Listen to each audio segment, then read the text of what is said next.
Tres ejes periodísticamente hablando, más allá de todo esto que estamos contando, que no es poco, por cierto. El primero es el Congreso con agendas distintas y disociadas. Hoy finalmente la Corte, por unanimidad, en un ratito Lourdes lo va a contar, termina aceptando los nombramientos que propusieron las máximas autoridades del Congreso, me refiero a Martín Doñate y a Roxana Reyes, para desembarcar en el Consejo de la Magistratura, que así completa los 20 miembros indispensables. Con lo cual Luis Juez afuera, punto.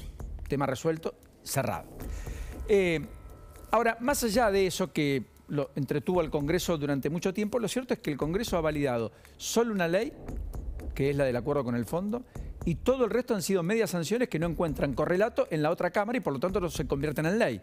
Por ejemplo, las reformas judiciales que planteó en el Senado Cristina Fernández de Kirchner.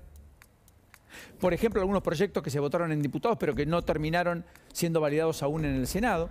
Ahora estamos con discusiones por el compra argentino, la idea de que empresas argentinas tengan un diferencial a la hora de compulsas públicas para determinadas compras por parte del Estado.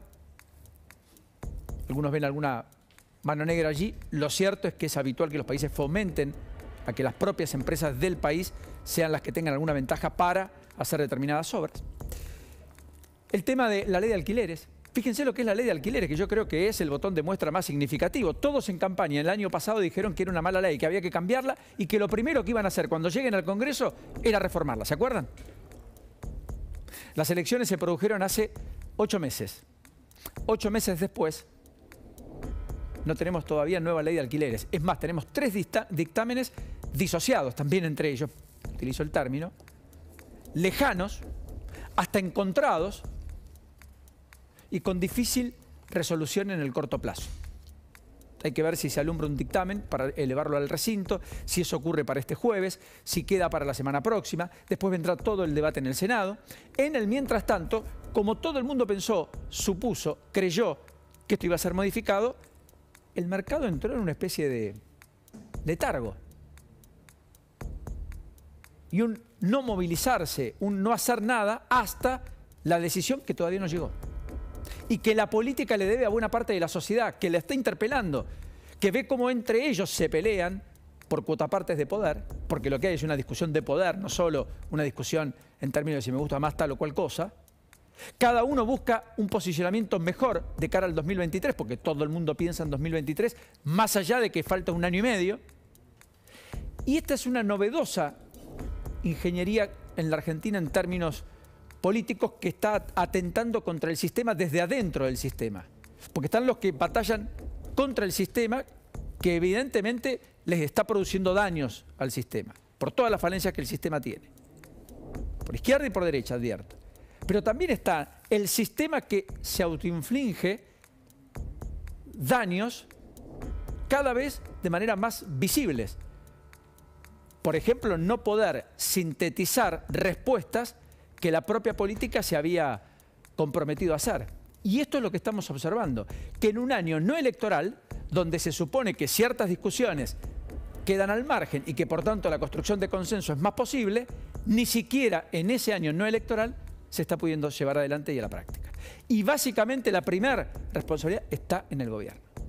De un frente de todos, que tiene partes, que tiene socios, que tiene primos interpares, que no tiene el liderazgo claro y que por tanto nadie sabe quién toma la decisión final, aunque todo el mundo intuye. El problema es que quien parece tomarla no tiene la lapicera y quien tiene la lapicera parece no estar empoderado para tomarla. Y en el medio la oposición juega su propio juego. Así que yo creo que esto es uno de los aspectos centrales que nos está acompañando durante todo este tiempo y que vale la pena ponerle el prisma y la lupa, en particular un día como el de hoy, donde en diputados se están llevando adelante múltiples reuniones en distintas comisiones a propósito de los diversos temas que les contaba recién. Segundo aspecto, segundo eje, tiene que ver con este. Aparece el movimiento Evita ya empoderado con los recursos del Estado, definitivamente con el salvoconducto que implican los recursos del Estado puestos a disposición de movimientos sociales para la organización de, se supone, la sociedad por una mejor calidad de vida y el puente para dejar la pobreza, que en realidad los termina anquilosando. Lo cierto es que el movimiento Evita, y la pregunta es, ¿y Alberto también? Porque acá no está claro. Estaba claro que cuando Máximo Kirchner cuestionaba a Guzmán, cuestionaba a Alberto. Estaba claro que cuando Guzmán se defendía a Alberto del kirchnerismo. Pero la verdad es que ahora no está claro si el movimiento Evita, cercano a Alberto, contestatario a Cristina, que también en el 2017 acompañó a Randazzo y se opuso a la candidatura a senadora de Cristina Fernández de Kirchner, está combatiendo ya de manera abierta a Máximo y al PJ. Ahora, el problema es que, fíjense lo que dice el Chino Navarro para esa oposición. El PJ bonaerense, que Máximo preside, dice Navarro, y el PJ nacional, dice Navarro, que yo integro, dice Navarro, y que preside Alberto, dice Navarro, el ahijado político y aliado de Alberto Fernández en este tiempo, es un dibujo. O sea, el Chino Navarro reconoce a confesión de parte, relevo de prueba, que lo que dijo Cristina en un audio alguna vez, que era una cáscara vacía el PJ, parecería darle la razón, ¿no es cierto? Es decir, es un dibujo de los afiliados, un dibujo... Bueno, no hubo interna, no hubo elecciones. Fue electo por unanimidad Máximo Kirchner por Zoom, ¿se acuerdan? Lo que objetó Fernando Grey, el único que se paró enfrente. Pensaron algunos que iban a acompañar los varios, todos se borraron. Quedó solo el intendente de Almirante Brown. El intendente de Esteban Echeverría, perdón. Bueno, lo cierto es que la confesión del tiro por elevación a Máximo y el cruce a Máximo Kirchner termina perjudicando al propio Alberto Fernández. Porque reconoce el propio Navarro que en realidad ser presidente del PJ hoy es poca cosa. ¿Por qué? Bueno, porque en realidad todo es un dibujo. Ahora, qué curioso, ¿no? Porque fue el Chino Navarro, el aliado de Pérsico, el que construyó al calor de las dádivas del Estado, en términos de la política social, esa que el Estado delegó en algunos sectores, entre ellos el Chino Navarro, que se recicla desde su pasado en la política, concejal de Lomas, etcétera, entre organizaciones sociales, es Pérsico quien juega a su mujer con pintadas en el distrito del corazón político del conurbano profundo de la provincia de Buenos Aires, que es La Matanza, la candidatura a intendente para oponerse a Fernando Espinosa y el predominio y la territorialidad de quien además reasumió hace muy poquito con Kicillof en el escenario, sin Alberto, la titularidad de la Federación Argentina de Municipios. Y estas son las pintadas, si las compartimos, de la mujer de Pérsico, a quien Pérsico impulsa, ex senadora provincial, para ser intendente de La Matanza y oponerse justamente al propio Fernando Espinosa. Los paredones aparecieron empapellados. ¿Tenemos la imagen? Porque eso es todo lo descriptivo que podemos eventualmente marcar respecto a ese, yo diría, a ese enfrentamiento del movimiento Evita contra Máximo Kirchner y contra el PJ. Dejémoslo, lo pasamos después. Tercer eje, periodísticamente hablando, muy relevante. Ahí estaba, aquí estaba, no estaba. Dámelo, dale. Ahí está, muy bien. Patricia Cubría, la renovación que La Matanza estaba esperando. Esposa de Pérsico. Esto también hay que mirarlo en la política. Hay que terminar con el nepotismo, viejo. Todo lo que aflora, todo lo que crece, todo lo que es importante, todo lo que sirve es la esposa de, la hermana de, el hermano de, el marido de, el hijo de, la hija de, el padre de, la madre de. Todo es lo propio. Bueno, más allá de eso, esto es un dato. Vamos a la economía, ahora sí. Economía, deuda, pesos y dólar como referencia. Este eje es muy importante y me quiero hacer una pausa en esto. Guzmán está saliendo a buscar el jueves más de 700.000 millones de pesos. Está saliendo a refinanciar eso. Guzmán, que ya está en Almirante Brown. Está Juanchi Zabaleta y hablando de organizaciones sociales. Está Daniel Menéndez, Emilio Pérsico, secretario de Economía Social, Menéndez, subsecretario de Promoción de Economía Social y Desarrollo Local, Gildo Honorato, secretario general de la Unión de Trabajadores de la Economía Popular y dirigente del Movimiento Evita, y otros. Todos ellos con Guzmán, a esta hora en Almirante Brown. Bueno, más allá de eso, ¿qué tenemos? Más o menos deudas con los pesos. Sale a buscar 710.000 millones. Hasta fin de año, ¿cuánto hay que pagar? 4,4 billones de pesos.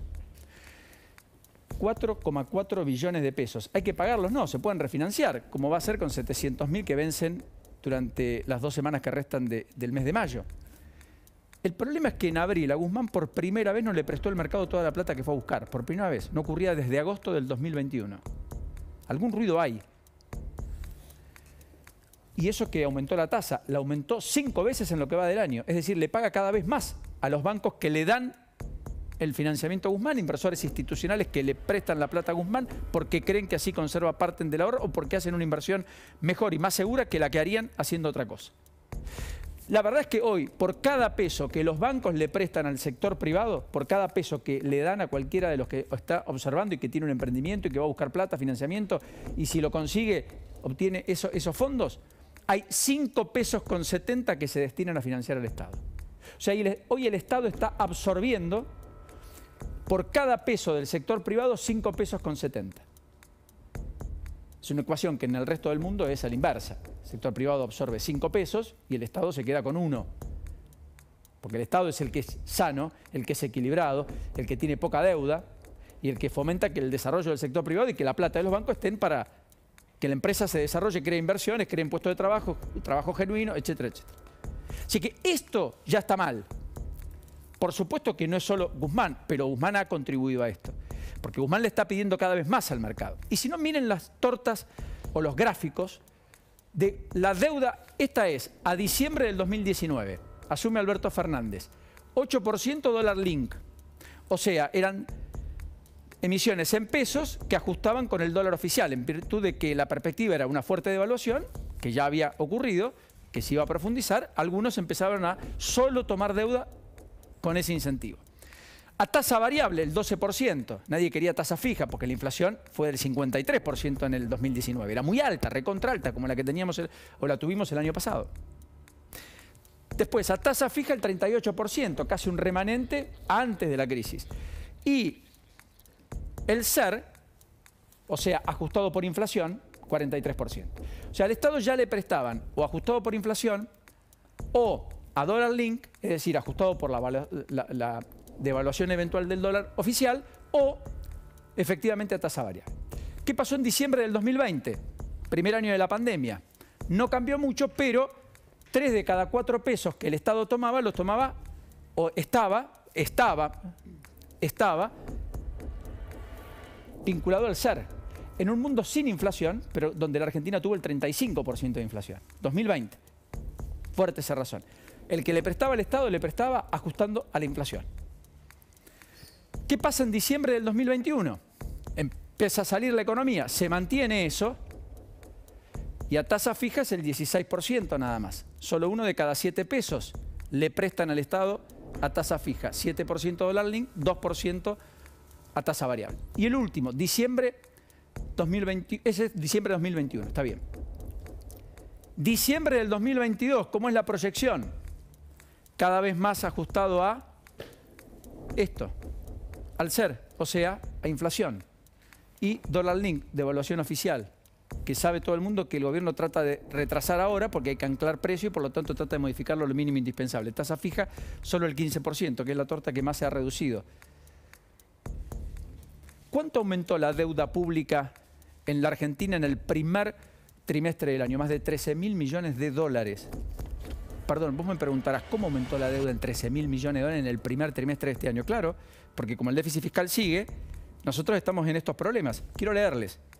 Miren, ¿saben cuál es el total de la deuda pública hoy? 376.278 millones de dólares. 376.278 millones de dólares. Al fondo se le pidieron 45.000.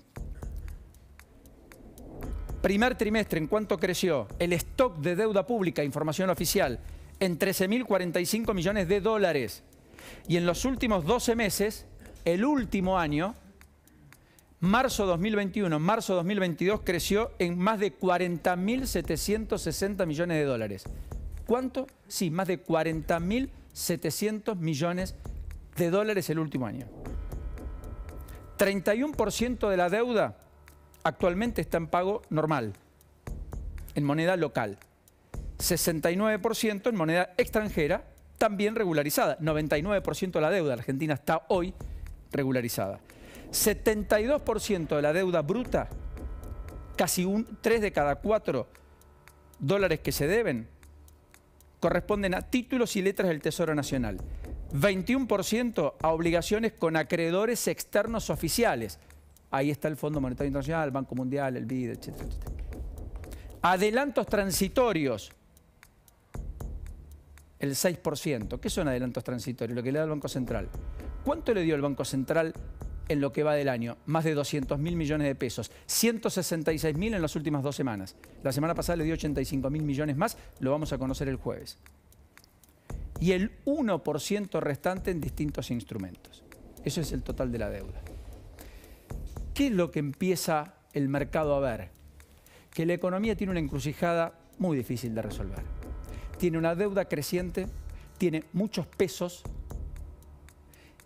y como es una economía que está anclada en un dólar como referencia, desarmar todo esto va a ser mucho más costoso de lo que la inmensa mayoría creía hasta ayer nomás. Querida Elio.